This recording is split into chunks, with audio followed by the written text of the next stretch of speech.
আশ্বিনের শারদ প্রাতে বেজে উঠেছে আলোক মঞ্জির। ধরণীর বহিরাকাশে অন্তরিত মেঘমালা, প্রকৃতির অন্তরাকাশে জাগরিত জ্যোতির্ময়ী জগন্মাতার আগমন বার্তা। আনন্দময়ী মহামায়ার পদধ্বনি অসীম ছন্দে বেজে ওঠে, রূপলোক রসলোক আনে নব ভাব মাধুরীর সঞ্জীবন।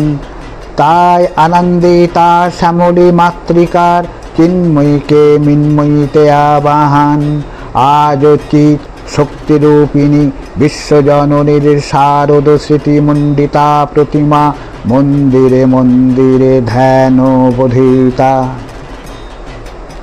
মহামায়া সনাতনী শক্তিরূপা গুণময়ী, তিনি এক তবু প্রকাশ বিভিন্ন দেবী নারায়ণী, আবার ব্রহ্মশক্তি রূপা ব্রহ্মাণী।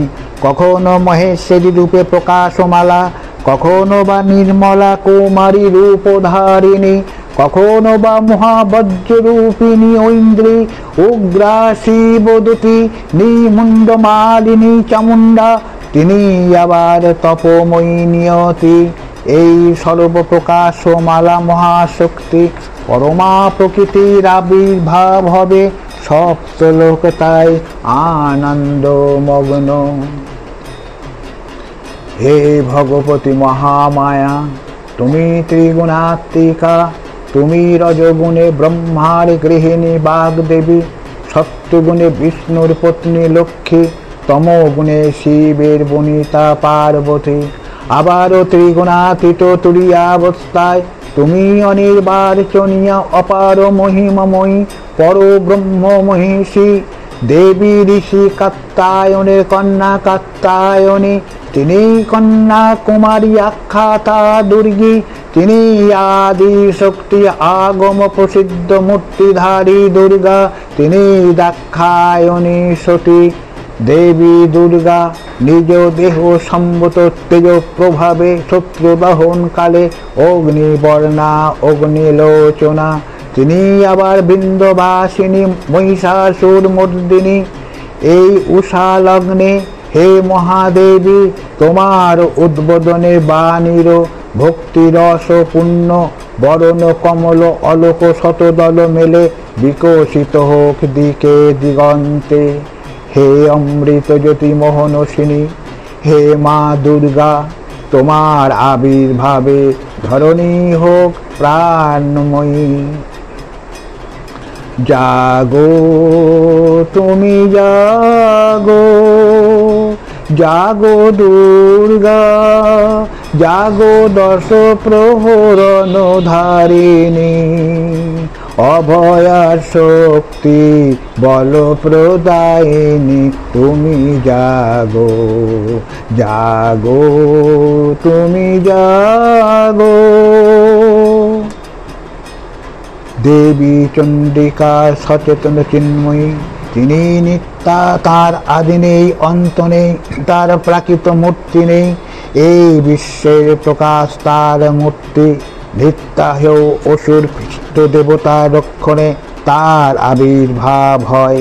দেবীর শাশ্বত অভয় বাণী, ইত্থং যদা যথা বাধা তানবদ্ধা ভবিষ্যতি, তদা তদা বত্তিরিজাহং করিষ্যামি সংস্কারম।